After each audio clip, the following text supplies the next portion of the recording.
Lene Espersen, Foreign Minister of Denmark, the Arctic Ministers meeting is starting here in Nuuk, Greenland. What are the main obstacles or challenges facing the Arctic right now?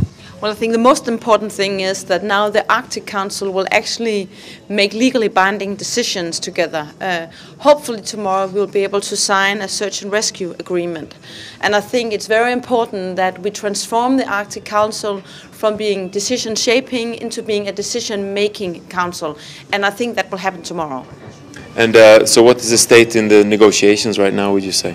I'm absolutely sure that we will be able to finalize an agreement and make legally binding arrangements with regard to search and rescue, just as I think we'll be able to agree on finding a seat for a permanent secretariat so that the Arctic Council will be able to work even harder at the Arctic agenda.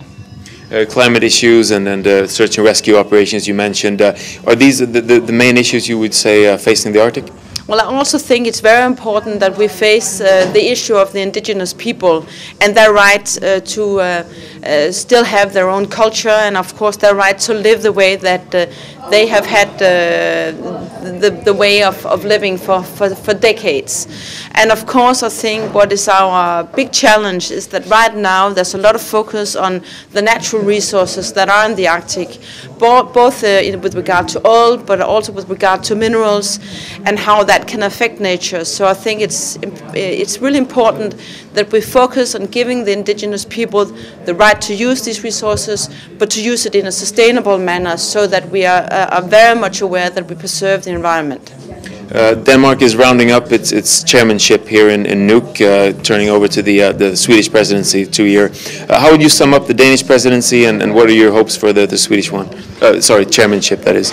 Yes, well, I'm hoping very much that the outcome of the Danish presidency will be a search and rescue agreement, the first legally binding agreement made by the Arctic Council, a decision-making on the criteria for observers and a permanent secretariat, and then I hand over the torch to Carl Bildt, and hopefully Sweden will be able to welcome the first of the observers that have applied to become observer of the Arctic Council.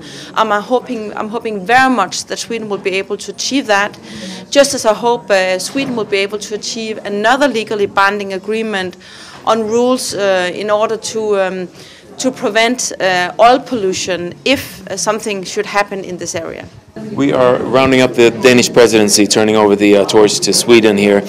What are your hopes for the Swedish presidency and how would you summarize the Danish one?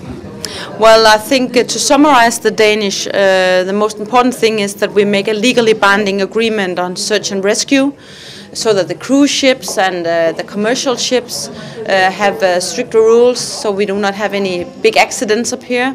And apart from that, I think it's very important that we agree upon criteria for becoming an observer of the Arctic Council.